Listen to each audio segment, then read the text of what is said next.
Hi guys, and a very warm welcome to MUSC Red Devils NCR. Once again, we are back with another episode, and once again, I have with me two esteemed gentlemen. We have Antariksh and Kushagra with me. Hi guys, hope you're doing well. Yes, bro, all Yes, good. buddy. We Yes. are. So, as we know, this is the slow part of the season where the international break is already upon us, and I, for one, can't wait for the international break to just get over. But in the meantime, at the start of the international break, the Athletic has published an exclusive interview with Bruno Fernandes on their YouTube channel as well as on their platform, where in an article form as well. And in that interview, Bruno has basically laid it all out for people to see, hear, and read. That the perception that Man United players are nothing more than social media warriors or what the Gen Z call as keyboard warriors. Bruno Fernandes is much more than that. Without wasting much time, we'll just get into the interview. So Antriksh, I'll start with you. Bruno started off by saying that there were a lot of managers who came in, each had their different ideas, but when Ralph walked in, he specifically named the period when Ralph walked in as manager after Ole got the sack. He said that he had his ideas. He was not necessarily a bad coach as the media and the fans have portrayed him to be. But the confidence during that period was so low that even though the players wanted to try and get into his methods, it just didn't happen. And the result was for everyone to see. So, based on this excerpt of the interview, how important do you think confidence plays? How important is confidence in the workings of an individual as well as a team? Because let's be honest, Bruno is a type of player who is a rhythm player. When he plays one good game, the good games tend to follow. And the moment he has a bad game, it then becomes a continuing trend. And whether it's a good thing or a bad thing, this is the trend with every player, which happened last season. When they were good, they were good. When they were bad, they were abysmal. So how important do you think confidence is? Because Bruno thinks confidence is almost everything in football. Yeah, exactly. As you just mentioned it, quoting Bruno, like he said, confidence is not everything, but it's 95% of football.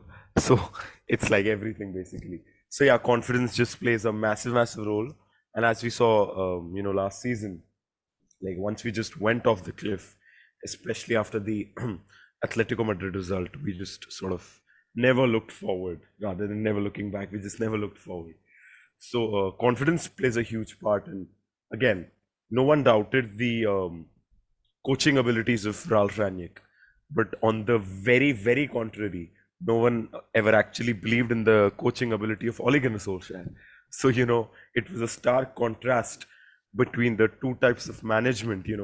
Wherein Ralph Rangnick was, many people call him the philosopher. We have these teachers in our schools who are business teachers, but have never actually ran any successful business. So they can teach you business, but they haven't run many. So Ralph Rangnick is one of them, wherein he has done tremendous work and he's built clubs. But when it comes to managing elite top level clubs, he hasn't done them many. So but the way he is, but the kind of the philosopher he is, he saw, and he used to just blatantly just carve out, whatever bad happenings were happening at the time of Ole Gunnar Solskjaer, minimizing the chance factor, attack, defense, transition, or whatever the words that he used. So for Bruno, as he just mentioned, that the transition was difficult because as much as we say that there was no playing style, which wasn't evident during Ole Gunnar Solskjaer's almost 3 or 10 years, there has to be something, a set of some basic principles that OGS laid down for the 3 years he was there.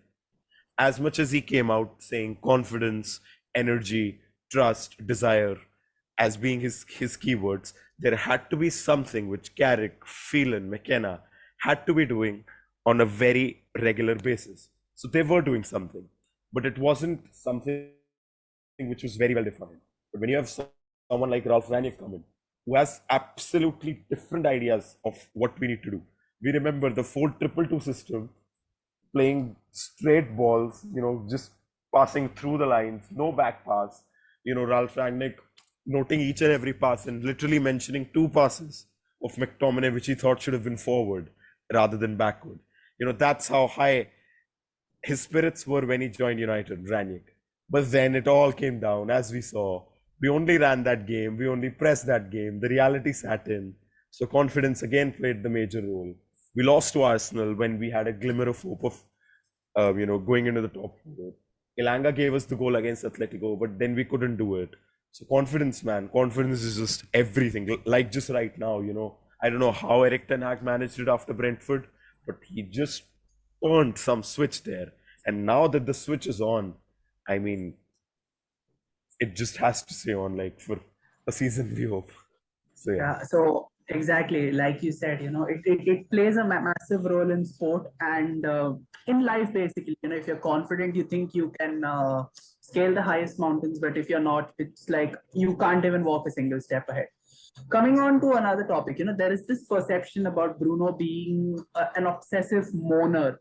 Like there have been instances where a lot of pundits, a lot of experts have talked about him gesticulating, remonstrating with the referee, which goes over the limit as per them. Kushagra, when I talk to you about this, uh, personally speaking, I don't think that Bruno is the only one who does it. And Bruno himself has gone on to name a lot of people who do this, yet it doesn't catch the attention like someone. In fact, not even players. I mean, even managers have done this. I remember Jurgen Klopp and Frank Lampard constantly moaning about us getting penalties left, right, and center. And when they spoke about it, I don't think we've received a lot of penalties ever since then. So it's not only him. There are a lot of people who do it. I mean, take Zaha, for example. I've always seen him in Crystal Palace games going in the ear of the referee and giving him a earful. So is it just because it's a United player, or there is something more to this about the mono tag that Bruno is bestowed by the people? Right. So, like, firstly, let's be honest, he does moan. I mean, that's one thing which we have to admit. So sometimes it does get, a bit like unnecessary when, just like if he loses the ball, he directly goes and like complains to the ref. Or if he if a decision like it does not go in our favor, we can see that he's not very happy.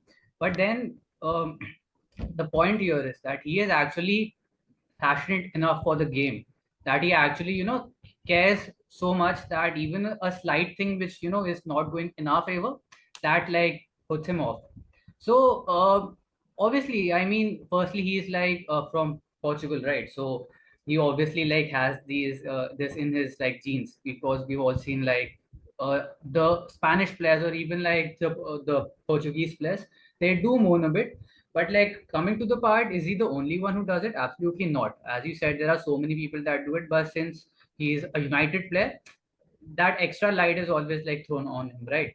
So I personally feel that he's a really passionate player who actually plays for the badge, right? So that's why when something is not in his favor or the team's favor, he actually cares, and he actually like acts on it. But on the other side, now since he is the captain of our club, right? So he probably needs to maintain some balance, because on occasions, there are instances when he's on a yellow card, and if you react in those situations, that could lead to a potential red card which could hamper the game. So I would say that Bruno is obviously a player who always gives his 100% on the game, hence the moaning happens. But yeah, there needs to be some balance here. Fair enough. You spoke about Bruno being from Portugal. There is a certain someone else, who plays with us and is from Portugal. And he's none other than Cristiano Ronaldo. Now, ever since Ronaldo walked in, uh, people have classified Bruno's period as in a Man United shirt in two periods. One is before Ronaldo, one is after Ronaldo.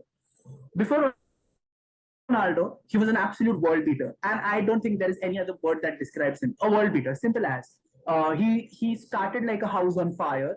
Not a lot of people get used to the Premier League as quickly as he does, or he did.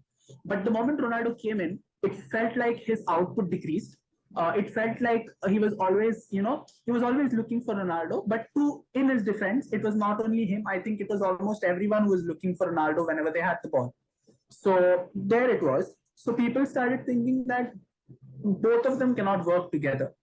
But on the flip side, when they play for Portugal, it seems like they go hand in hand, because there have been a lot of instances where Bruno has laid in the ball for Ronaldo to score in international duty, and Ronaldo has then repaid the favor with his runs.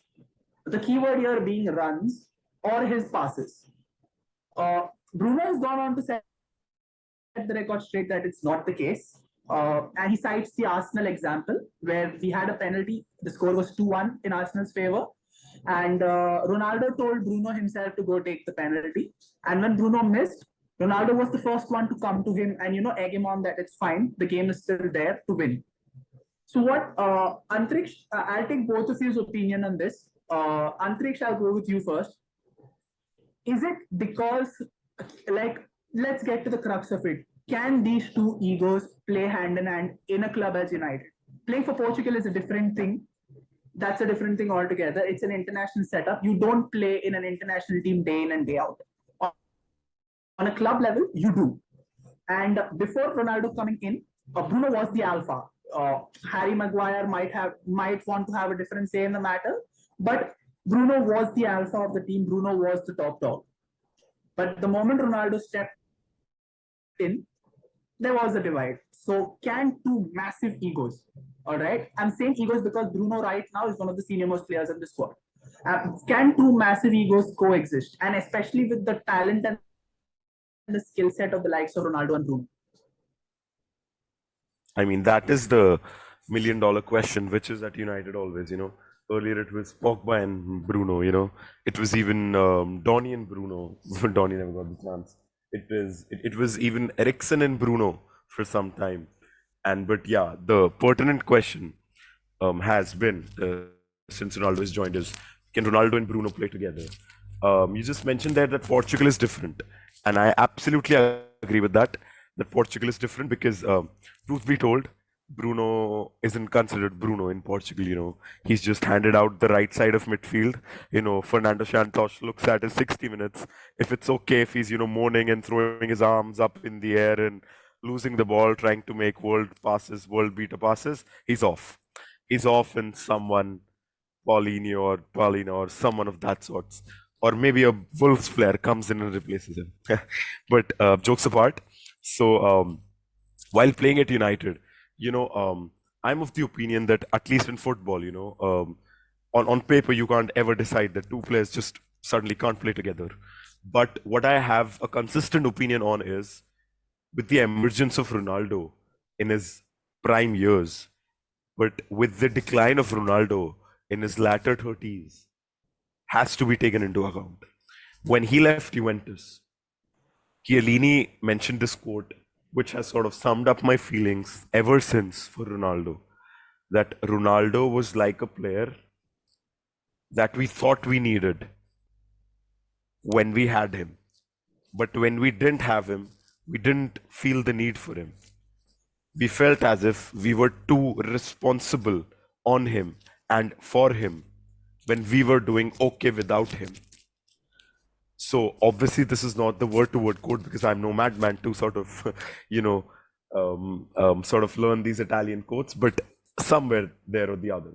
So same is the case with us, Bruno can keep looking out for Ronaldo when Ronaldo is in his prime years.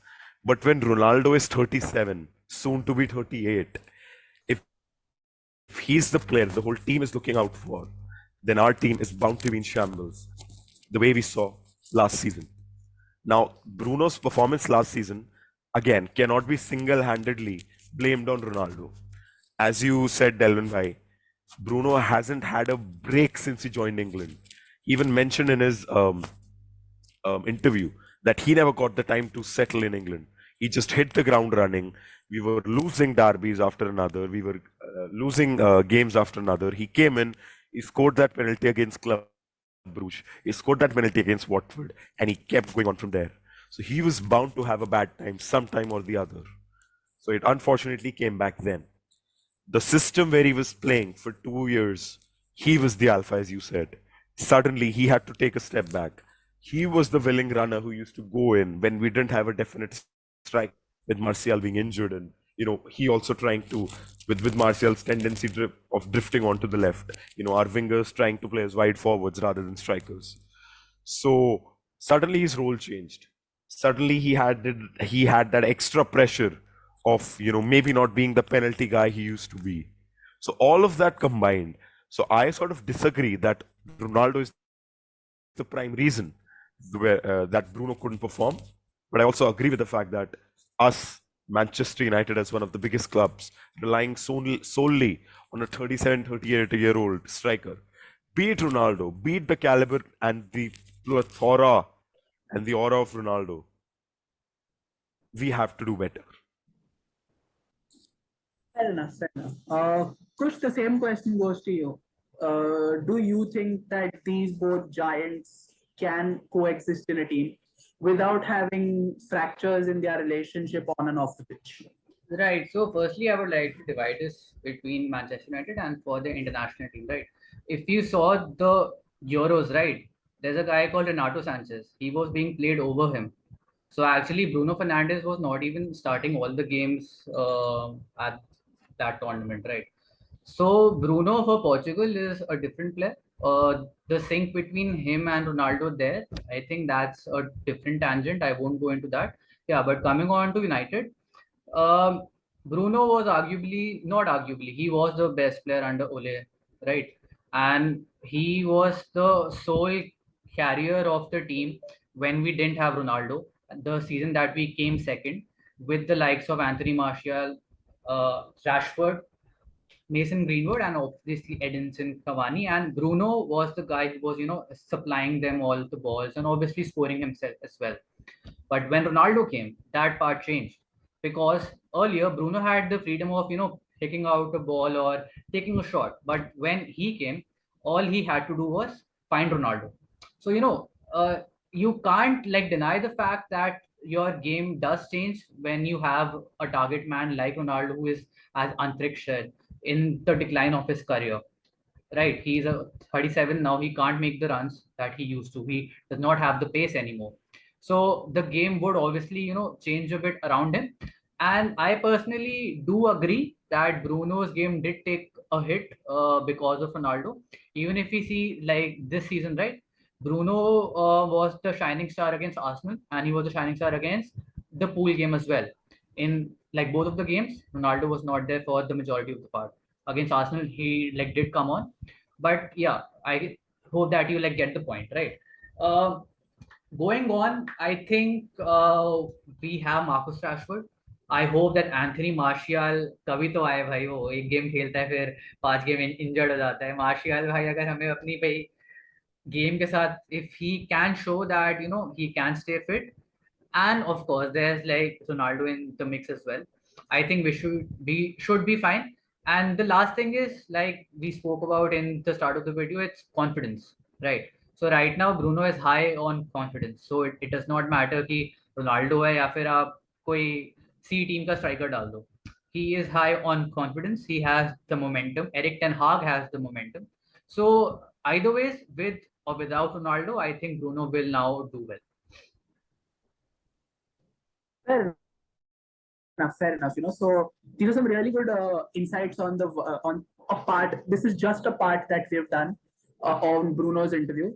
For all the fans and all the viewers out there will be another part of this where we will be discussing this interview. There are a lot of topics that Bruno has covered, and there are a lot of topics that we will cover based on an interview, because there's still part of this left. So thank you so much for tuning in. Antriksha and Kushagra, thank you so much for discussing one part of this interview. We will get back to you with another part of this interview. And till then, please do like, share, and subscribe our YouTube handle. And do follow us on all our socials as well. We are always active on Twitter. We are active on Instagram. We are super and hyper active on WhatsApp. So you do not want to miss a chance to get in on that as well. We are active on every match day.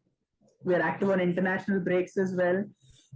So I don't think that you would want to miss an opportunity. So Yes, a lot of love to you guys, and keep supporting us, keep loving us, and we will keep on getting new content for you every single day. So for now, this is Delvin, Kushagra, and Antriksh saying goodbye. Do take care of yourselves, and we will come back very soon with another episode on MUSC Red Devils NCR. Goodbye once again. Do take care of yourselves. See you. Thank you guys. GGMU.